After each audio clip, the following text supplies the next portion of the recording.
Hello and नमस्कार दोस्तों, मैं पुष्पेंद्र और आपका एक बार फिर से स्वागत करता हूं आप सबके अपने यूट्यूब चैनल टॉप गुरु में। फ्रेंड्स, इस वीडियो के माध्यम से हम करने वाले हैं आरआरबी एलपी एंड टेक्नीशियन के साइंस के प्रीवियस क्वेश्चन, जो कि आपके रहने वाले हैं 10 अगस्त 2018 के सभी शिफ्टों के। जो भी आपकी 3 शिफ्ट हुई थी, पहली, दूसरी और तीसरी, उन तीनों शिफ्टों के आपके साइंस के जो भी क्वेश्चन आए थे सारे करने वाले हैं इस वीडियो के माध्यम से हम कवर। ओके, और इसकी पीडीएफ भी जिसको चाहिए हो तो हम अभी आपको आगे बताएंगे कि आप इसकी पीडीएफ भी कहां से प्राप्त कर सकते हैं। ओके, तो चलिए दोस्तों देखते हैं, आज के क्वेश्चन की तरफ बढ़ते हैं। सबसे पहले दोस्तों हम कराएंगे आपका जो है तो 10 अगस्त 2018 के जो है तो पहली शिफ्ट के साइंस के क्वेश्चन। ओके, तो चलिए पहला क्वेश्चन यहाँ पर देखते हैं। क्वेश्चन में बोला गया है कि 4 मीटर प्रति सेकंड के वेग के साथ स्थानांतरित होने वाली 0.5 किलोग्राम वजन की गेंद की गतिज ऊर्जा कितनी होगी। ठीक है, तो उसकी दोस्तों स्पीड क्या है, उसकी जो वेलोसिटी क्या दी हुई है 4 मीटर पर सेकेंड। ओके, उसके बाद स्थानांतरित होने वाली कितनी, उसका मास क्या है, वो 0.5 किलोग्राम। ओके, तो ये उसका मास है। ओके, तो यहाँ पर क्या हो जाएगा, आपका आगे क्या बोला है कि गतिज ऊर्जा क्या होगी। ओके, तो गतिज ऊर्जा जो तो काइनेटिक एनर्जी बराबर आपका क्या हो जाएगा, काइनेटिक एनर्जी बराबर 1/2 mv²। ओके, तो यहाँ पर दोस्तों आप जब इसको सॉल्व करेंगे सारा तो 1/2, मास आपका 0.5 है तो उसको 1/2 लिख सकते हैं अपन। ठीक, और मल्टीप्लाई दोस्तों 4 है तो 4 का वर्ग 16 हो जाएगा। ओके, तो यहाँ से दोस्तों आप इस 4 को इससे काट दी तो 4 आपका आंसर आ जाएगा। 4 जूल आपकी क्या आ जाएगी, काइनेटिक एनर्जी यानी कि गतिज ऊर्जा। ठीक है, तो ऑप्शन नंबर तीसरा आपका राइट हो जाएगा। आगे जो है तो अच्छे क्वेश्चन रहने वाले हैं। ये थोड़ा इजी क्वेश्चन था तो आप चिंता ना करें, आगे आपको बहुत ही अच्छे क्वेश्चन मिलेंगे। देखो, जैसा कि ये आपका क्वेश्चन में बोला गया है कि ओम के नियम के अनुसार यदि करंट I बढ़ता है और संभावित अंतर भी स्थिर रहता है तो प्रतिरोध बढ़ता है, विभवांतर घट जाता है, प्रतिरोध अपवर्तित रहता है या फिर प्रतिरोध कम हो जाता है। ओके, तो सबसे पहले आपको ओम के नियम पता होगा, वो क्या होता है, V बराबर IR होता है ना। ठीक है, तो यहाँ पर बोला गया है कि जो आपका प्रतिरोध के बारे में पूछा गया है। ठीक है, तो यहाँ पर I बराबर हम क्या लिख सकते हैं, V/R लिख सकते हैं। और आपका भी क्या बोला गया है, कांस्टेंट है। ठीक है, यहाँ पर बोला गया है ना कि भी स्थिर रहता है। ओके, और यहाँ पर यदि करंट का मान I का मान बढ़ता है तो यहाँ पर R के मान में क्या अंतर आएगा। ठीक है, तो ये देखो, अगर दोस्तों आपका भी आपका क्या है, कांस्टेंट है, समान है। ठीक है, तो यानी कि अगर आपका I का मान इंक्रीज होगा तो ये R का मान क्या होगा, व्युत्क्रम में है, I व्युत्क्रमानुपाती क्या है, 1/8। ठीक है, I का व्युत्क्रम क्या है, R है।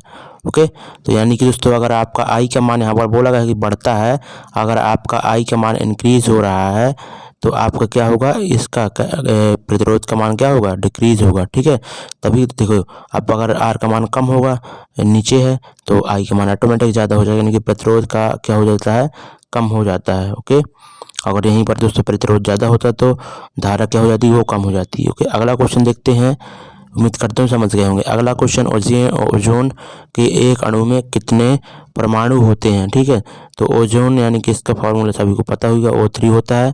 तो कितने परमाणु हो गए, 3। ठीक है, ऑक्सीजन के 3 परमाणु से मिलकर बनता है ओजोन। ओके, अगला आपका क्वेश्चन है, रासायनिक गुणों में से मेंडलीव ने कौन से तत्वों द्वारा बनाए गए यौगिकों पर ध्यान केंद्रित किया। ठीक है, तो दोस्तों इसका आंसर क्या हो जाएगा, हाइड्रोजन और ऑक्सीजन, इस पर ध्यान अधिक केंद्रित किया मेंडलीव ने, क्योंकि जो है तो ये अधिक क्रियाशील होते हैं, हाइड्रोजन और ऑक्सीजन। ओके, तो इसलिए दोस्तों इस पर ज़्यादा ध्यान दिया मेंडलीव ने अपने सारणी में। ठीक है, तो इसके पिछली शिफ्ट का जो हमने 9 अगस्त का जो तो पेपर करवाया था ना, तो उसमें क्या किया था कि हमने एक क्वेश्चन का गलत आंसर दे दिया था। ठीक है, मतलब कि उसमें रेलवे ही नहीं गलत दिया था, तो हमने वही टिक करा के आगे बढ़ गए थे। तो उसमें क्या किया था कि उसमें पूछा गया था कि आधुनिक आवर्त सारणी किस पर आधारित है, यानी कि तत्वों के किस गुणों के आधार पर उसको व्यवस्थित किया गया आधुनिक आवर्त सारणी को।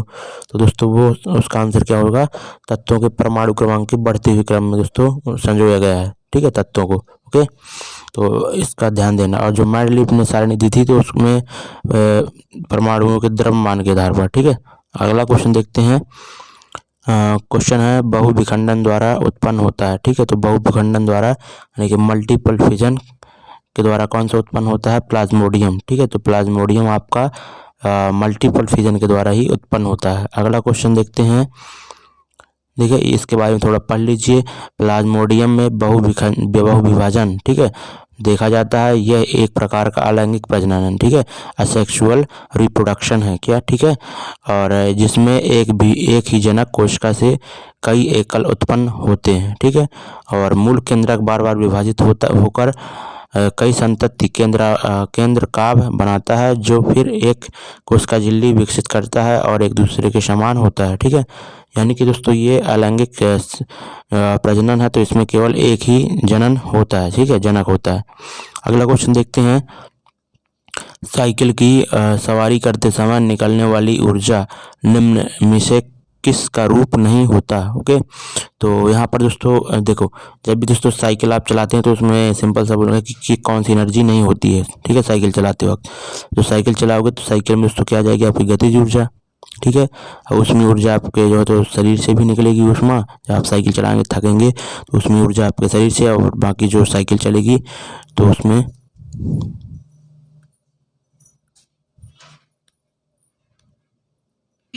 हम देखो उसमें ऊर्जा कैसे उत्पन्न होती है। जैसे साइकिल आप चला रहे हैं, ठीक है, और वो धुरी पे जुड़ी है तो यहाँ पर क्या होगा?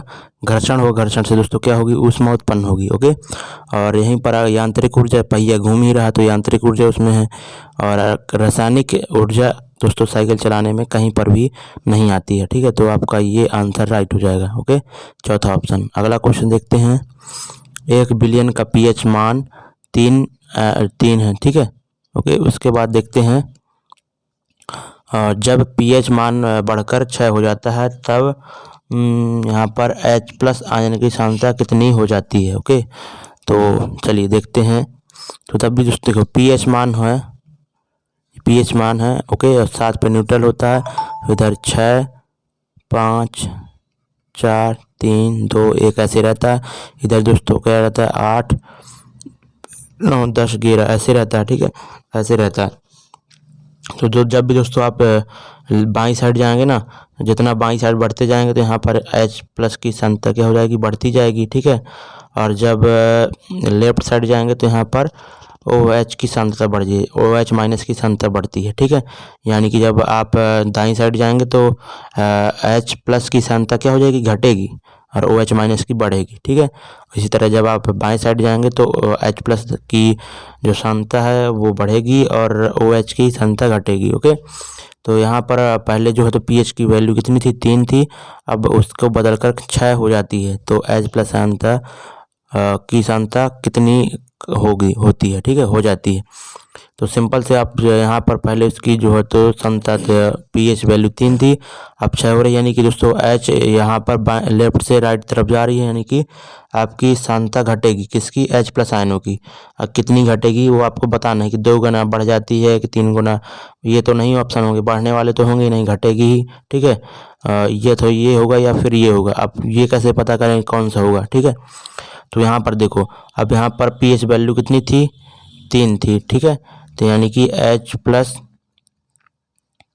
H+ की सांद्रता क्या हो जाती है यहाँ पर? 10⁻³ ठीक है, और यहीं पर अगर दोस्तों H+ की सांद्रता अगर आपकी pH वैल्यू क्या है? 6 हो जाती है, तो वहाँ पर सांद्रता क्या हो जाएगी? H+ आयन की 10⁻⁶। ठीक है, यानी कि दोस्तों जो सांद्रता आपकी हो जाएगी कितनी? घट रही है। ठीक है, घट रही है -3 की पावर। ठीक है, तो -10⁻³ की पावर क्या हो रही है? घट रही है। यहाँ पर -3 था, यहाँ पर -6 और यानी कि 10⁻³ आपकी सांद्रता H+ आयनों की घटेगी। ओके, यानी कि 1000 गुना आपकी क्या हो जाएगी? कम हो जाती है। ओके, तो आपका ऑप्शन नंबर तीसरा राइट हो जाएगा। देखो इसको देख और थोड़ा सा पढ़ लेते हैं pH वैल्यू के बारे में। तो यहाँ पर देखो ये सॉल्व किया गया। यहाँ पर pH वैल्यू अगर आपके 3 है तो इसलिए दोस्तों यहाँ पर H+ बराबर क्या हो जाएगा? 10⁻³ ठीक है, यानी कि pH वैल्यू अगर 3 है तो पावर में -3 हो जाता है, और pH वैल्यू यहाँ पर अगर 6 है तो 10⁻⁻6 हो जाएगा।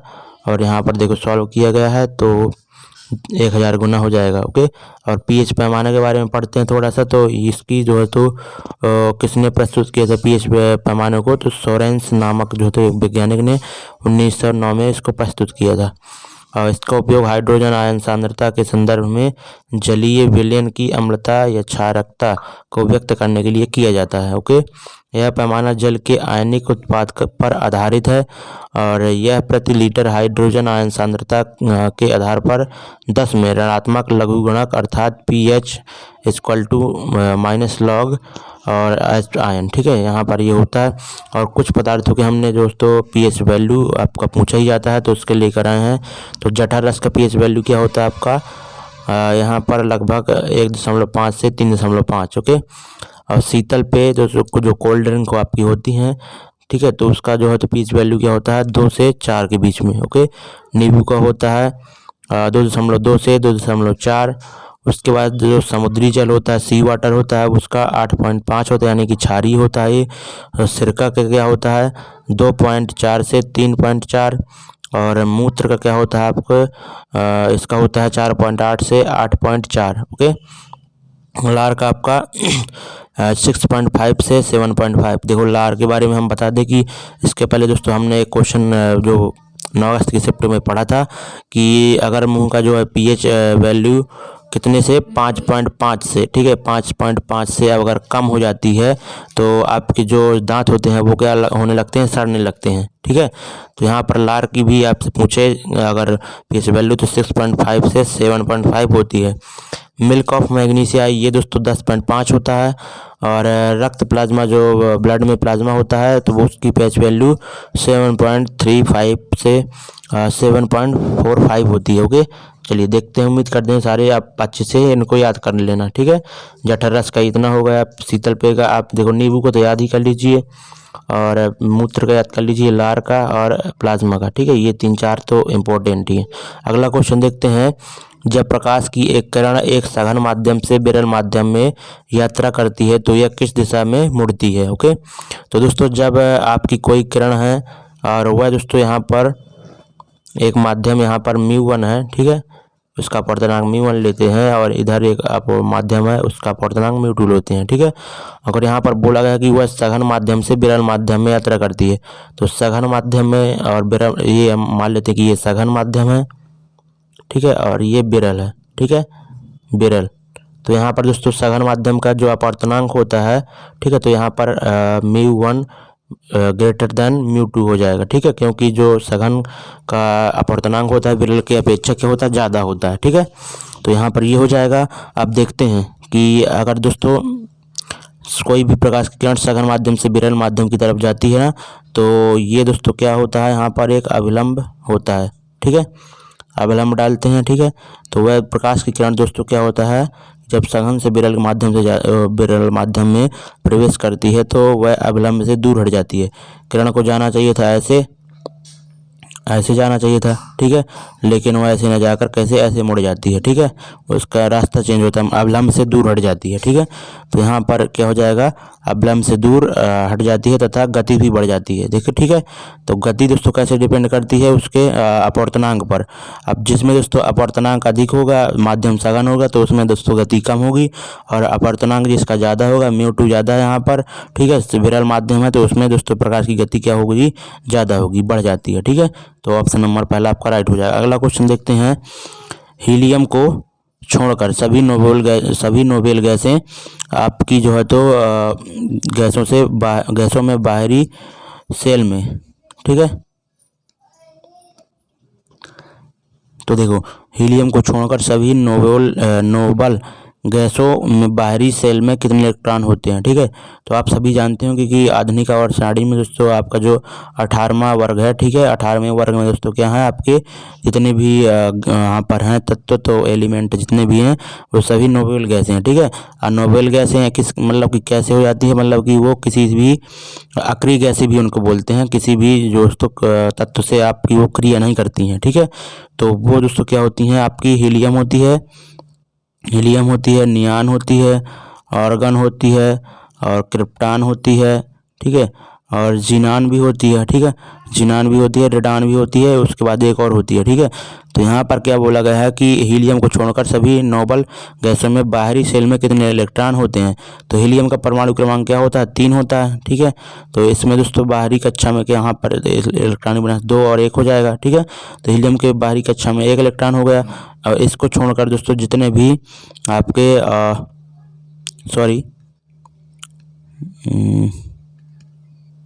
हीलियम का इलेक्ट्रॉनिक विन्यास क्या होता है, 2 होता है, ठीक है, हाइड्रोजन हीलियम, ठीक है।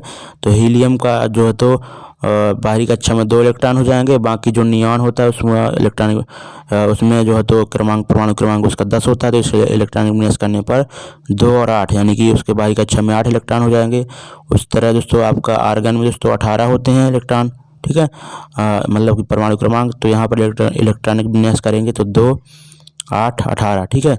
इसी तरह दोस्तों इसका करेंगे आप तो इसका 36 होता है क्रिप्टॉन का, तो इसका करेंगे तो 2 8, ठीक है, 18 और 8, ठीक है, ये हो जाता है।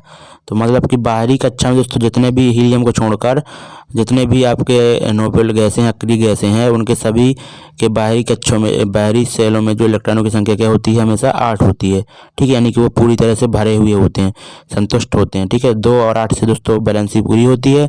तो यहाँ पर क्या हो जाएगा, इसका आंसर क्या हो जाएगा, 8। ओके, उम्मीद करता हूँ समझ में आ गया होगा। अगला यहाँ पर देख लेते हैं। हमने ये देखो helium, neon, argon, krypton, xenon, radon और जीजन, ठीक है। अगला देखते हैं व्यवस्थित वस्तुओं की वो प्रवृत्ति जो उसे स्थिर या समान गति से गतिमान रखने के लिए प्रवृत्त करता है कहलाता है जड़त्व, ठीक है, इनर्शिया कहलाता है। ये इस 9 अगस्त की भी शिफ्ट में आया था ये क्वेश्चन, ठीक है। तो रिपीट भी कई सारे क्वेश्चन हुए, तो ध्यान देना। खाद्य पदार्थों का ऑक्सीकरण होने से रोकने के लिए निम्नलिखित में से किस गैस का उपयोग किया जाता है। जब भी दोस्तों आपने देखा होगा कि आपका भोजन कुछ ना कुछ टाइम के बाद क्या होने लगता है, ख़राब होने लगता है। तो उसके लिए दोस्तों क्या किया जाता है कि नाइट्रोजन गैस का उसमें यूज़ किया जाता है। नाइट्रोजन गैस की उपस्थिति में भोजन को रखा जाता है ताकि वह भोजन सड़ने से बच सके, ठीक है। तो उसमें ऑक्सीकरण नहीं होता अगर आप नाइट्रोजन की स्थिति में रखते हैं भोजन को। अगला क्वेश्चन है फूलों वाले किस पौधे में पत्तियों के मार्जिन के दर्रों में कलियां पैदा होती हैं, ठीक है। तो यहाँ पर उसका आंसर क्या हो जाएगा, ब्रायोफाइलम। इस ब्रायोफाइलम को दोस्तों क्या बोलते हैं, पत्थर चट्टा, ठीक है, पत्थर चट्टा, जिसका उपयोग दोस्तों क्या होता है, इसका उपयोग आपका जो आपकी किडनी स्टोन होती है ना, पथरी बोलते हैं, तो उसका इलाज करने में दोस्तों इस पत्थर चट्टा का उपयोग करते हैं, ठीक है। तो इसके बारे में ये पत्थर चट्टा का पेड़ होता है और ये पथरी के इलाज में बहुत ही इम्पोर्टेंट होता है। अगला क्वेश्चन देखते हैं। जब किसी संकुचित स्लिंकी को छोड़ा जाता है तो स्थितिज ऊर्जा को किस ऊर्जा में परिवर्तित करती है, ठीक है। तो यहाँ पर बोला गया है कि पहले स्लिंकी को देख लेते हैं, स्लिंकी कैसी होती है, ठीक है। तो ये स्लिंकी होती है दोस्तों। अब जब दोस्तों इसको सिकोड़ दिया जाएगा और फिर बाद में छोड़ा जाएगा तो इसकी दोस्तों जो स्थिति ऊर्जा रहेगी वो काहे में चेंज हो जाती है, गतिज ऊर्जा में, ठीक है।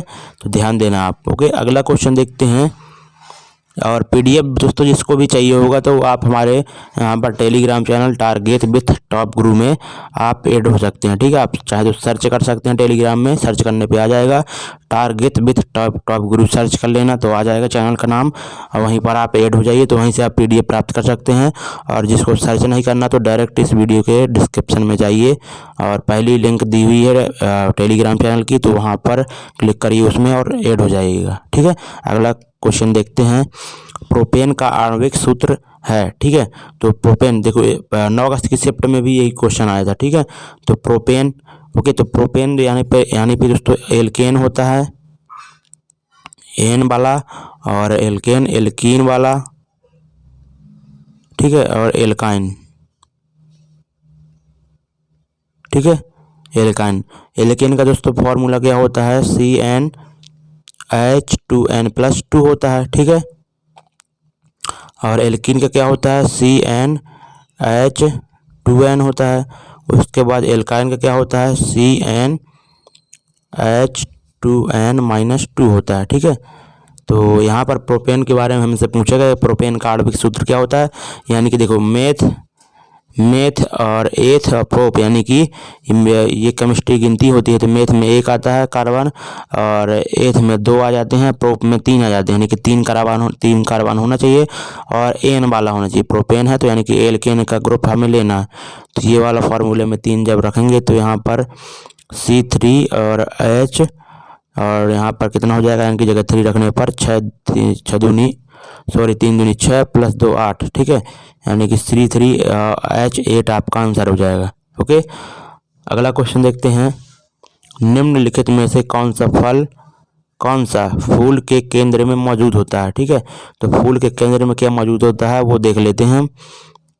ठीक है, तो फूल के केंद्र में दोस्तों ये पार्ट, जो ये पूरा फूल हो गया, और जो केंद्र में मौजूद होता है ये पार्ट। ठीक है, इसके बारे में पूछा गया है, तो इसको क्या बोलते हैं दोस्तों, अपन कार्पल बोलते हैं। ठीक है, कार्पल यानी कि अंडक। ठीक है, जो फीमेल पार्ट होता है उसको अंडक बोलते हैं। ओके, और यहाँ पर दोस्तों ये फिलामेंट होता है। ठीक है, ये पूरा पार्ट जो ये पुंकेसर, ठीक है, ये मेल पार्ट होता है। ठीक है, इसमें पुंकेसर होता है, और ये दोस्तों आपका कार्पल होता है।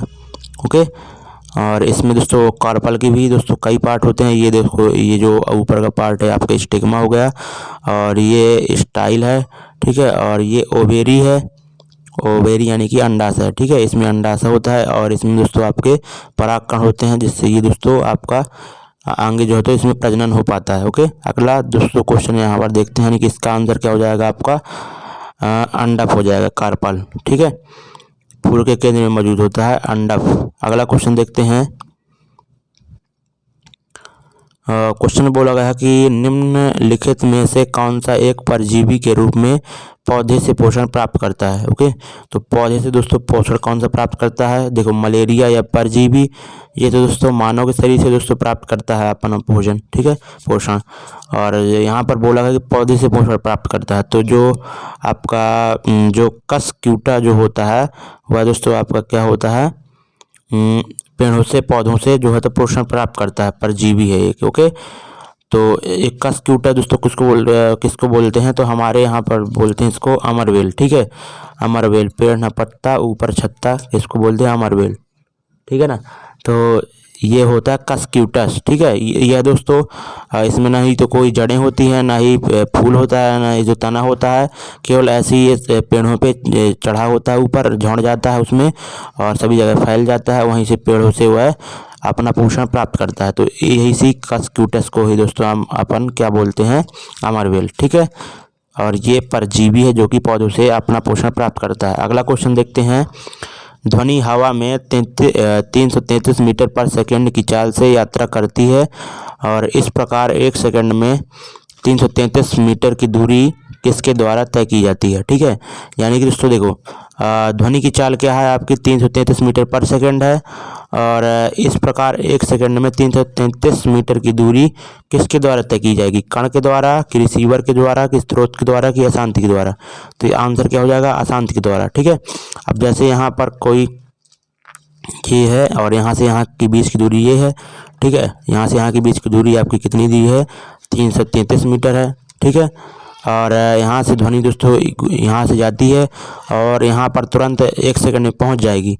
ठीक है, तो दोबारा दोस्तों क्या होगी, इको होगी। ठीक है, इको होने लगे, क्योंकि दोस्तों 1 सेकंड में इतनी ही उसकी स्पीड है, और इतनी ही देर में वो पहुँच जाएगी। ठीक है, 1 सेकंड में ही, तो तुरंत इको होगा साउंड का। ठीक है, तो अशांति इसमें पैदा होगी। अगला क्वेश्चन देखते हैं। अगले क्वेश्चन आपके रहने वाले हैं सेकंड शिफ्ट के। ठीक है, चलिए क्वेश्चन को देखते हैं। बोला गया है कि निर्वात में प्रकाश का वेग कितना होता है। ठीक है, तो निर्वात में दोस्तों प्रकाश का वेग आपका कितना होता है, 3 का मल्टीप्लाई 10 की पावर 8 मीटर पर सेकेंड। ओके, तो ये दोस्तों आपका प्रकाश का वेग होता है निर्वात में। ठीक है, यानी कि कोई भी वहाँ पर वैक्यूम जो है तो आपका वायुमंडल नहीं होता वहाँ पर। ठीक है, कोई भी गैसें नहीं होती, वैक्यूम होता है। ओके, तो वहाँ पर उसकी गति क्या हो जाती है, 3 × 10 की पावर 8 मीटर पर सेकेंड। पुरुष में प्रथम यौन अंग कौन सा होता है। ठीक है, तो यहाँ पर पुरुष में दोस्तों प्रथम आपका जो यौन अंग होता है टेस्टिस होता है, वृषण होता है। ठीक है, इस वृषण के माध्यम से ही आपकी किसका उत्पन्न आपकी क्या निकलती हैं, वीर्य, ठीक है, वीर्य जानते हो, ठीक है। यहाँ पर देख लेना, यहाँ पर देखो ये होता है टेस्टिस, ठीक है, ये होता है आपका वृषण, यहीं से आपके जो होते हैं शुक्राणु निकलते हैं। ओके, इस नली के माध्यम से आपके शुक्राणु जाते हैं, इधर से होते हुए यहाँ पर जो है तो इसमें स्टोर रहते हैं, ठीक है। और जब सेक्सुअल एक्टिविटीज़ होती हैं तो यहाँ से रिलीज होकर आपके जो है तो यूरेथ्रा से निकल जाते हैं बाहर। ओके, और यहाँ पर पेनिस एक यहाँ पर हड्डी होती है, ठीक है। अगला क्वेश्चन देखते हैं। बोला गया है क्वेश्चन में कि गति का पहला समीकरण किसके बीच संबंध दर्शाता है। तो न्यूटन की गति का पहला समीकरण क्या होता है, v बराबर u प्लस ए टी, ठीक है, v बराबर u प्लस ए टी। तो ये बोला गया है कि यह किसके बीच में संबंध दर्शाता है। ओके, तो सबसे पहले आप यहाँ पर देख रहे होंगे कि यहाँ पर वेलोसिटी है, ठीक है, तो यह दोस्तों वेग, और यहाँ पर टाइम, ठीक है, टाइम यानी कि समय के बीच में दोस्तों संबंध दर्शाता है। ऑप्शन नंबर तीसरा आपका राइट हो जाएगा। आगे भी बताएंगे, उसके बारे में भी क्वेश्चन है कि दूसरा और तीसरे के बारे में भी क्वेश्चन पूछा गया है, वो आप करते हैं, ठीक है। तो निम्नलिखित में से मानव मस्तिष्क का वह हिस्सा कौन सा है जिसमें विचारों का संग्रह होता है, ठीक है, यानी कि जो माइंड थिंकिंग है ह्यूमन की, वो कहाँ पर किस ब्रेन के माध्यम से होती है, ठीक है। तो यहाँ पर दोस्तों ब्रेन के 3 पार्ट होते हैं, मिड ब्रेन, हिंड ब्रेन और फोर ब्रेन, ठीक है। तो यहाँ पर दोस्तों जो फोर ब्रेन होता है आपका अग्र मस्तिष्क, उसके दोस्तों उसी के द्वारा आपका जो विचारों का संग्रह होता है, ठीक है। तो ये दोस्तों ब्रेन है, हमारा मस्तिष्क है, इसमें 3 पार्ट होते हैं। ऊपर का जो है तो आपका फोर ब्रेन हो गया, और मिडिल का जो है आपका ये ग्रीन वाला दिख रहा पार्ट, तो ये मिड ब्रेन, और ये येलो वाला आपका हिंड ब्रेन, ठीक है। तो इस दोस्तों फोर ब्रेन में ही दोस्तों आपके विचारों का संग्रह होता है। ओके, अग्र मस्तिष्क में। ओके, अगला क्वेश्चन यहाँ पर देखते हैं। निम्नलिखित में से कौन से वैज्ञानिक ने 2 आवेशित कणों के बीच आकर्षण प्रतिकर्षण के बलों को नियंत्रित करने वाला नियम दिया, ठीक है। यानी कि दोस्तों जो 2 आवेशित कण हैं, ठीक है, एक का Q1 है और आवेश, एक का Q2 है। तो यहाँ और इनके बीच की दूरी अगर आपकी r दी हुई है, तो यहाँ पर बोर्ड उसका नियम किसने दिया था, तो चार्ल्स कूलॉम ने, ठीक है। इनके बीच का जो प्रतिकर्षण होगा या फिर आकर्षण होगा, वो उसका नियम चार्ल्स कूलॉम ने दिया था। और इन्होंने बोला था जो आवेशित कण है उनके बीच दोस्तों जो यहाँ पर प्रतिकर्षण होगा, आकर्षण होगा, वो क्या होगा, वो आपका हो जाता है यहाँ पर दोनों आवेशों का मल्टीप्लाई, ठीक है, और बटे में r², ठीक है, यानी कि दोनों जो बीच आवेश के बीच की दूरी का व्युत्क्रम के स्क्वायर, ठीक है। यहाँ पर बोला कि देखो कूलॉम के नियम के अनुसार 2 आवेशित पिंडों के बीच आकर्षण या प्रतिकर्षण बल उनके आवेशों के उत्पाद के सीधे अनुपातिक, यानी कि उत्पाद के सीधे अनुपातिक होता है, और उनके बीच की दूरी के वर्ग के व्युत्क्रमानुपाती होता है, ठीक है। तो सिंपल यही है। अगला क्वेश्चन देखते हैं।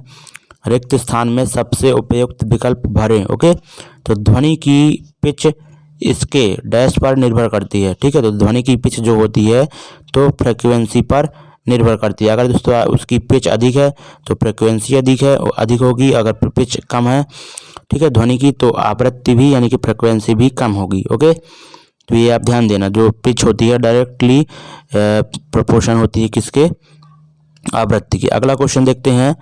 H2O2 प्लस CO, यहाँ पर ये समीकरण दिया हुआ है, और यहाँ पर अब क्रिया में H2O2 किसके रूप में कार्य करता है, ठीक है। तो H2O2 किसके रूप में कार्य करेगा, आपका एक अपचायक के रूप में, ठीक है, एक अपचायक के रूप में, क्योंकि दोस्तों इससे क्या हो रही है, ऑक्सीजन हट रही है, ठीक है, ऑक्सीजन हट रही है, यानी कि इसका क्या हो रहा है, ऑक्सीकरण हो रहा है, ठीक है। अब इसका ऑक्सीकरण हो रहा है, यानी कि दोस्तों यह क्या कर रहा है, एक अपचायक के रूप में काम कर रहा है, ठीक है। अगर यहीं पर जिसका Cl2 के बारे में बोलता, तो इसका क्या हो रहा है, आपका यह एक ऑक्सीकारक एजेंट है, ठीक है, ऑक्सीडाइजिंग एजेंट है, और जो H2O2 है आपका रिड्यूसिंग एजेंट है। ओके, अगला क्वेश्चन देखते हैं। ऑक्सीकरण, ठीक है, सॉरी, यहाँ पर क्या बोला गया है, ऑक्सीकारक में तत्व का ऑक्सीकरण अंक कम होता है तथा वे पदार्थ जो इलेक्ट्रॉन देते हैं तथा दिए गए पदार्थ में तत्वों की ऑक्सीकरण संख्या में कमी करते हैं, उन्हें अपचायक कहते हैं, ठीक है। अगला क्वेश्चन देखा जाए तो निम्नलिखित में से कौन सा जीव पुनर्जनन और मुकुलन, ठीक है, यानी कि रीजनरेशन एंड बडिंग के द्वारा प्रजनन करता है, ठीक है। तो यहाँ पर दोस्तों इसका आंसर क्या हो जाएगा, हाइड्रा। हाइड्रा एक ऐसा जीव है जो दोस्तों आपका पुनर्जनन और मुकुलन की विधि के द्वारा ही आपका प्रजनन करता है। ओके, तो हाइड्रा के बारे में देख लेते हैं। इसकी हम एक इमेज लाए थे, तो ये हाइड्रा है, ठीक है। और इससे दोस्तों एक पार्ट ये निकल गया, ठीक है। और धीरे धीरे दोस्तों ये जब मैच्योर हो जाएगा तो यहाँ से ये अपने मन से टूट के दूसरे हाइड्रा में परिवर्तित हो जाएगा, ठीक है। तो इसमें यह दोस्तों अलैंगिक सेक्सुअल एक्टिविटीज़ है, ठीक है। यहाँ पर ध्यान देना। अगला दोस्तों क्वेश्चन देखते हैं, निम्नलिखित में से कौन सा एक बॉर्डर लाइन तत्व नहीं है, ठीक है।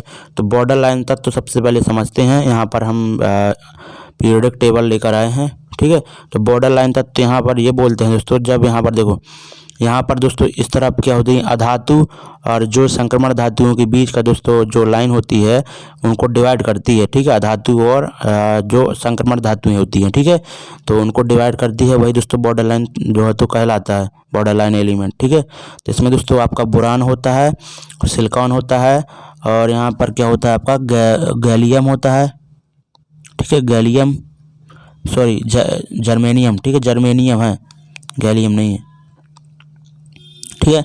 जर्मेनियम के बाद दोस्तों आर्सेनिक होता है आपका, फिर उसके बाद टाइटेनिक, ठीक है। ओके, टाइटेनिक बोल रहा हूँ, एंटीमनी, पेट्रोलियम, अपोलोनियम, ठीक है। ये दोस्तों आपके 7 एलिमेंट बॉर्डर लाइन एलिमेंट के अंतर्गत आते हैं, ठीक है।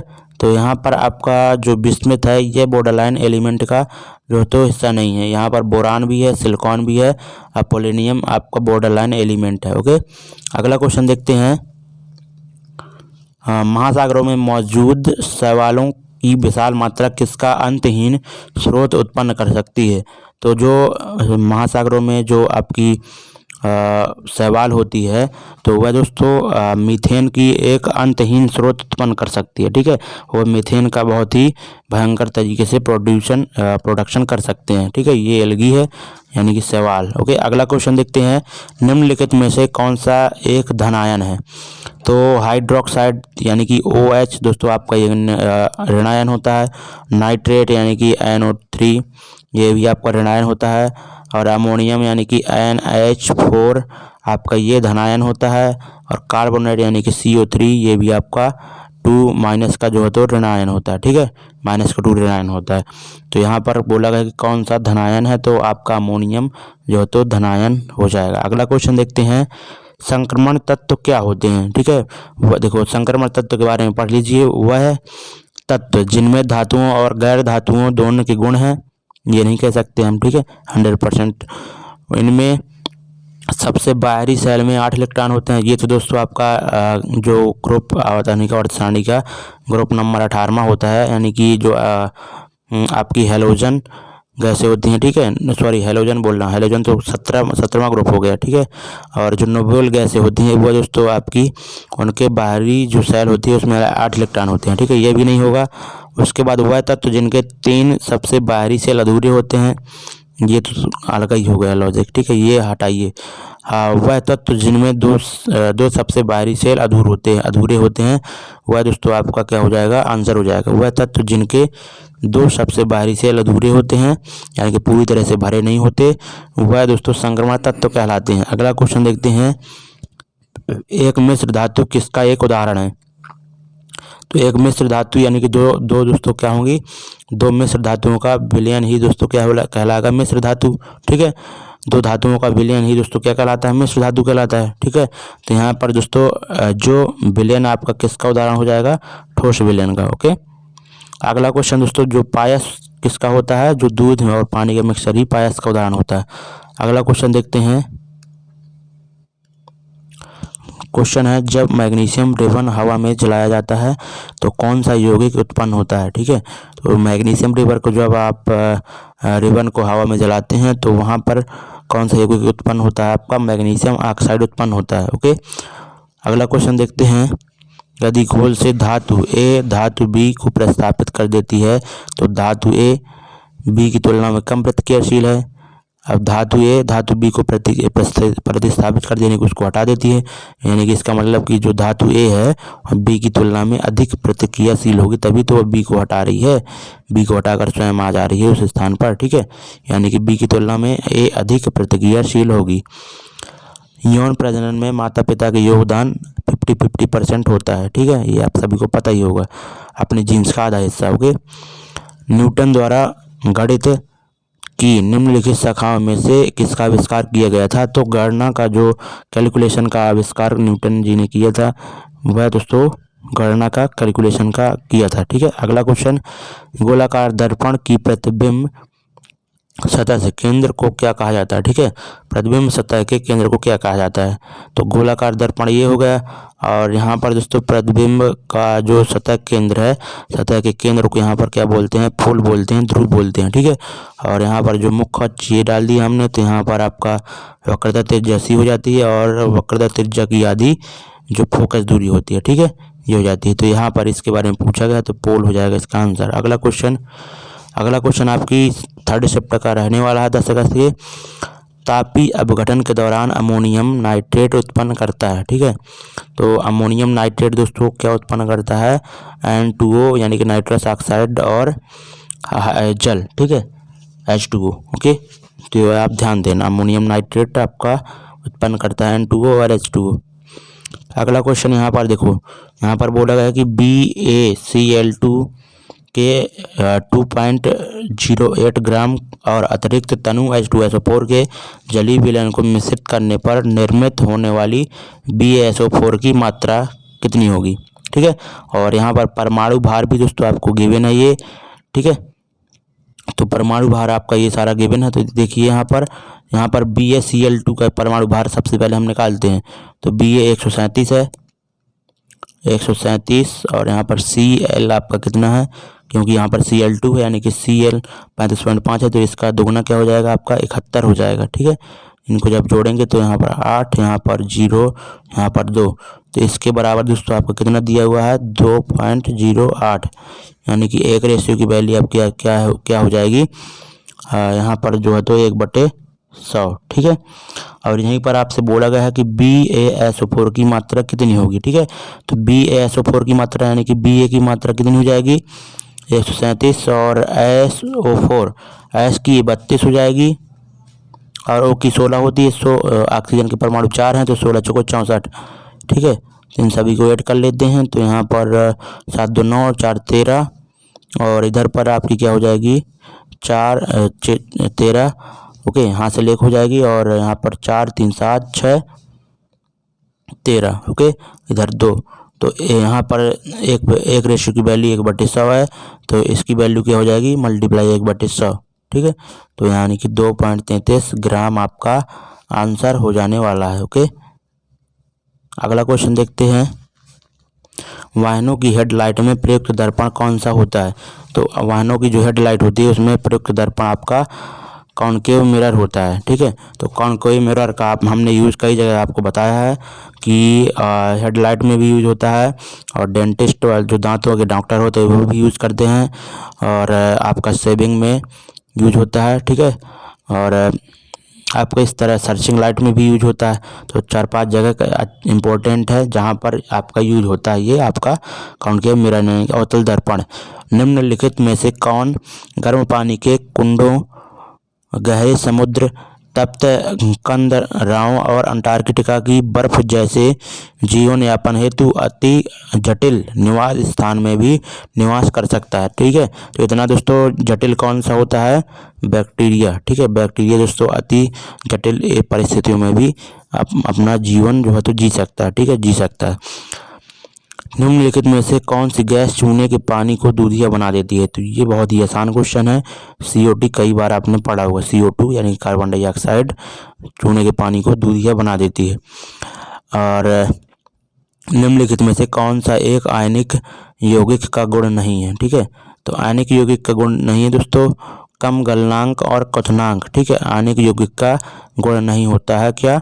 कम गलनांक और क्वथनांक। ओके, अगला क्वेश्चन देखते हैं, निम्नलिखित में से कौन सी एक गैर चमकदार धातु है? ठीक है, तो गैर चमकदार वस्तु है, वस्तु के बारे में पूछा गया है।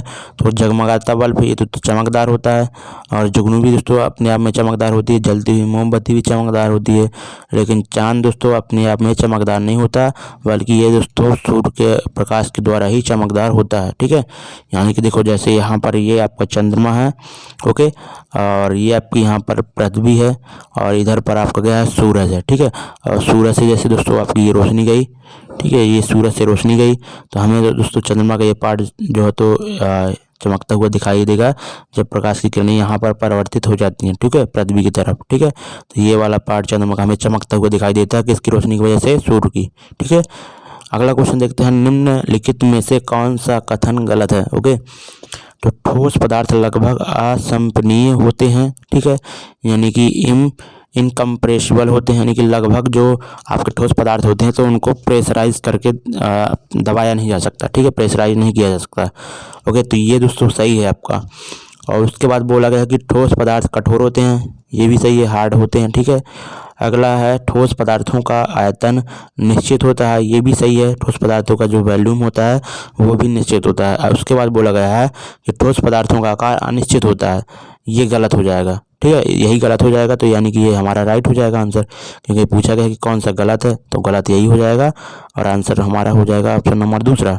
तो जो ठोस पदार्थों का आकार है वह अनिश्चित नहीं होता, निश्चित होता है। ठीक है, ऐसा थोड़ी कि जैसे आज पत्थर यहाँ पे रखा है, ठीक है, ये साइज का है, तो 10, 15, 20 साल, 50 साल, 100 साल बाद उसका शेप क्या हो जाएगा, चेंज हो जाएगा, वो ऐसे की ऐसे ही रहेगा ठोस चीज़। ठीक है, ओके, अगला क्वेश्चन देखते हैं, पौधों में वे कार्बोहाइड्रेट जिन्हें तुरंत उपयोग नहीं किया जाता, उन्हें निम्नलिखित में से किस रूप में संग्रहित किया जाता है। ठीक है, तो पौधों में दोस्तों वह कार्बोहाइड्रेट दोस्तों जिन्हें तुरंत उपयोग में नहीं लाया जाता, उसको किस रूप में स्टोर किया जाता है, स्टार्च के रूप में। और ठीक है, और जो दोस्तों मानव शरीर में जो एनर्जी स्टोर होती है वो किसके रूप में, ग्लाइकोजन के रूप में स्टोर होती है। ठीक है, तो आप ध्यान देना कि मानव में दोस्तों ग्लाइकोजन के रूप में एनर्जी स्टोर होती है, और पौधे में दोस्तों एनर्जी यानी कि फूड किस्म के रूप में, स्टार्च के रूप में स्टोर होती है। अगला क्वेश्चन देखते हैं, निम्न पृथ्वी के चारों ओर एक पूरा परिक्रमा लगाने में चंद्रमा द्वारा किया गया कार्य निम्नलिखित में से किसके बराबर होगा।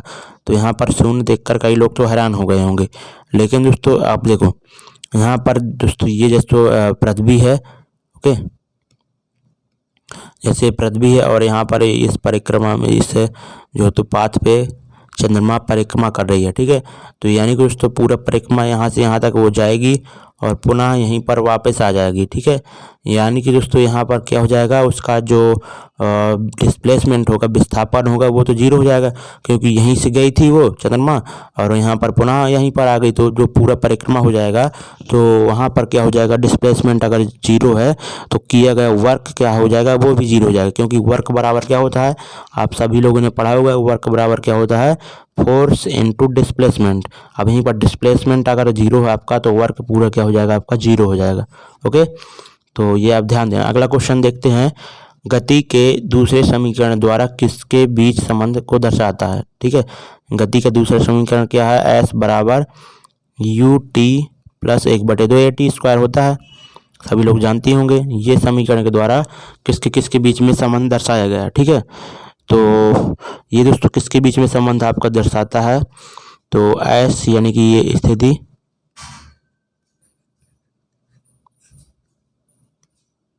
ठीक, आपकी स्थिति हो गई, और समय, ठीक है, टाइम, समय के बीच में दोस्तों, स्थिति और समय के बीच में यह संबंध दर्शाता है, स्थान और समय। ठीक है, पोजीशन एंड टाइम के बीच में संबंध दर्शाता है गति का दूसरा समीकरण।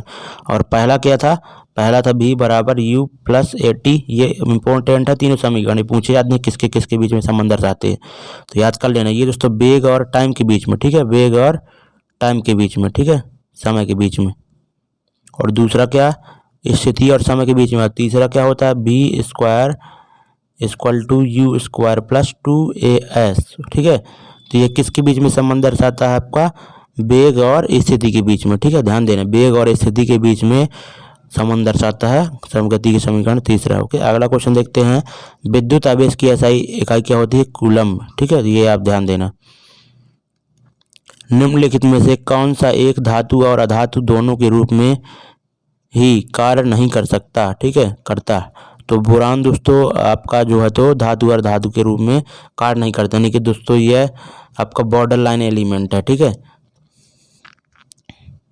बॉर्डर लाइन एलिमेंट है। बाकी जो आपकी ये तीनों दिए हैं तो ये आपके, ठीक है, को क्या बोला है, निम्नलिखित में से कौन सा एक धातु और धातु दोनों के रूप में कार्य नहीं करता, ठीक है।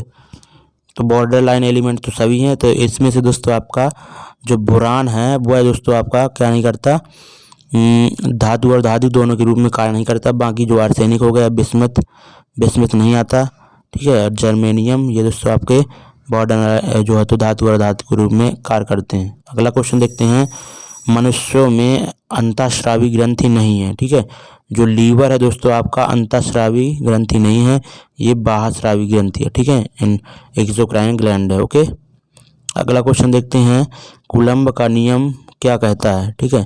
तो कूलम्ब का नियम इसके पहले हम पढ़ ही चुके हैं। ऑप्शन नंबर पहला राइट हो जाएगा कि दो बिंदु आवेशों के मध्य आकर्षण या प्रतिकर्षण के बल का परिणाम दो आवेशों की मात्रा के अनुक्रमानुपाती, ठीक है, यानी कि जैसे दो आवेश है Q1 और Q2, ठीक है, तो इनके जो है तो आवेशों के मल्टीपल के अनुक्रमानुपाती और इनके जो है तो बीच की दूरी के वर्ग के बीच क्रमानुपाती होता है, ठीक है। अगला क्वेश्चन, तो अगला 52वां क्वेश्चन है आपका, 0.1 किलोग्राम वजन की एक गेंद को स्थिर स्थिति से गिराया जाता है, ठीक है, यानी कि दोस्तों यहाँ पर एक बॉल है, उसका मास क्या है आपका गिवन है 0.1 kg, ठीक है, 0.1 kg आपका मास गिवन है। उसके बाद बोला गया कि यह गेंद स्थिर स्थिति से गिराया जाता है, तो स्थिर स्थिति से गिराया जाता है, पहले स्थिर अवस्था में थी और वहाँ से ऊपर से गिराया जाता है। तो जब यह 2 मीटर की दूरी से गिरती है तो गुरुत्वाकर्षण के बल से लगने वाले कार्य कितना होगा, ठीक है। तो देखो, जब यह 2 मीटर की दूरी से गिरती है, यानी कि दोस्तों हाइट कितनी है उसकी 2 मीटर है, ओके, और उसके बाद बोला गया कि गुरुत्वाकर्षण बल के द्वारा लगने वाला कार्य कितना होगा, ठीक है। तो यहाँ पर गुरुत्वाकर्षण बल द्वारा किया गया कार्य क्या होगा आपका, यहाँ पर देखो mgh हो जाएगा, ठीक है, क्योंकि दोस्तों यहाँ पर जो इसकी गतिज ऊर्जा यहाँ पर होगी, ठीक है, गतिज ऊर्जा आप यहाँ पर अंतिम पॉइंट पर निकाल लें या फिर आप स्थितिज ऊर्जा हाईएस्ट पॉइंट पर निकाल लेंगे, वही जो है तो गुरुत्वाकर्षण बल द्वारा किया गया कार्य होगा। तो हम mgh ही निकाल लेते हैं, ठीक है, mgh निकालेंगे तो यहाँ पर 0.1 और मल्टीप्लाई 10 और मल्टीप्लाई 2 यहाँ पर, यानी कि आपका 2 क्या निकाल लिया भाई साहब, देखो 1 किलोग्राम वजन की एक गेंद को स्थिर स्थिति से गिराया जाता है, जब यह 2 मीटर की गति से गिरती है, 2 मीटर की दूरी से गिरती है, तो गुरुत्वाकर्षण के बल से लगने वाला कार्य कितना होगा, ठीक है, ओके, ठीक है। तो यानी कि यहाँ पर जो गुरुत्वाकर्षण की वैल्यू कितनी है 9.8 ली हुई है, ठीक है, ये हमें समझ में आना चाहिए, ओके, 9.8 ली हुई है, तो यहाँ पर 9.8 रखेंगे, तो इसलिए दोस्तों यहाँ पर 1 इतना आ रहा है, ठीक है, आएगा आंसर इतना ही। बाकी 2 जूल हमारा निकलता, लेकिन यहाँ पर 9.8 लेंगे तो आपका आंसर ये हो जाएगा, सिंपल है। अगला क्वेश्चन देखते हैं, यहाँ पर चाहे उसने क्वेश्चन में दिया होगा कि जी का मान क्या लेना है आपको, ये देखो आपका जी का मान भी दिया था 9.8 लेना है, तो ठीक है, ये आप ध्यान देना। अगला क्वेश्चन है, निम्नलिखित तत्वों में से किसका परमाणु द्रव्यमान सबसे कम है, ओके। तो परमाणु द्रव्यमान दोस्तों सबसे कम किसका है, हाइड्रोजन का, क्योंकि इसका जो परमाणु क्रमांक होता है 1 होता है और हीलियम का कितना होता है परमाणु क्रमांक 2 होता है, तो इसका जो द्रव्यमान होगा जाए 4 हो जाएगा, इसका क्या हो जाएगा आपका 14 हो जाएगा, ठीक, इसका आपका क्या हो जाएगा 14 नाइट्रोजन का, क्योंकि परमाणु क्रमांक 7 होता है, इसका 14, लिथियम का 6, ठीक है, हाइड्रोजन का कितना होता है 2 होता है, तो सबसे कम द्रव्यमान क्या हो जाएगा हाइड्रोजन का। अगला क्वेश्चन, निम्नलिखित ट्रायड में कौन सा एक डोबेराइनर ट्रायड का प्रतिनिधित्व करता है, ओके। तो लिथियम डोबेराइनर त्रिक क्या है कि तत्वों को ऐसे दोस्तों क्रम में व्यवस्थित किया गया था डोबेराइनर त्रिक में कि 2 जैसे यहाँ पर A B C, ठीक है, तो ए और सी का जो परमाणु द्रव्यमान होगा इसका औसत, यानी कि ए प्लस सी के जो परमाणु द्रव्यमान होगा उसका औसत किसके बराबर हो जाएगा, बी के परमाणु द्रव्यमान के बराबर होगा। ठीक है, तो यहाँ पर दोस्तों ऐसा केवल यही है क्योंकि लिथियम का परमाणु क्रमांक आप सभी लोग जानते होंगे कितना होता है, 3 होता है, तो इसका परमाणु भार 6 हो जाएगा। यहाँ पर इसका परमाणु क्रमांक क्या होता है, 19 होता है पोटेशियम का, तो इसका 38 हो जाएगा। ठीक है, यानी कि इसका औसत जब लेंगे तो 44 और बटे 2 यानी कि 22। ठीक है, यानी कि जो 22 परमाणु द्रव्यमान जिसका होगा वही यहाँ पर तत्व आएगा। ठीक है, तो 22 किसका होता है, परमाणु क्रमांक 11 वाले का। ठीक है, ये परमाणु द्रव्यमान जिसका 22 होगा, ऐसा कौन सा एलिमेंट है, सोडियम। ठीक है, सोडियम का इलेक्ट्रॉन जो परमाणु क्रमांक होता है 11 होता है, परमाणु द्रव्यमान 22 होता है। ठीक है, तो यानी कि ये आपका राइट हो जाएगा। अगला क्वेश्चन है, स्थायी ऊतकों के निर्माण के लिए एक स्थायी संरचना, आकार और क्रिया अपनाने की प्रक्रिया को क्या कहा जाता है। ठीक है, तो स्थायी ऊतकों के निर्माण के लिए एक स्थायी संरचना, आकार और क्रिया अपनाने की प्रक्रिया को क्या कहा जाता है, तो डिफरेंशिएशन बोला जाता है, विभेदन बोला जाता है। ठीक है, अगला क्वेश्चन यहाँ पर देखते हैं।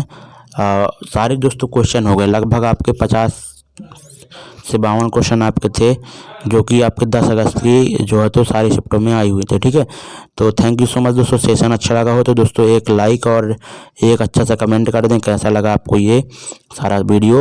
और PDF तो हमने पहले भी बता दिया था कि आप टेलीग्राम चैनल में जुड़ जाइए, डिस्क्रिप्शन में उसकी लिंक दी हुई है, तो वहाँ से आप PDF प्राप्त कर सकते हैं। ठीक है, तो दोस्तों मिलेंगे नेक्स्ट क्लास में, तब तक के लिए थैंक यू सो मच। जय हिंद।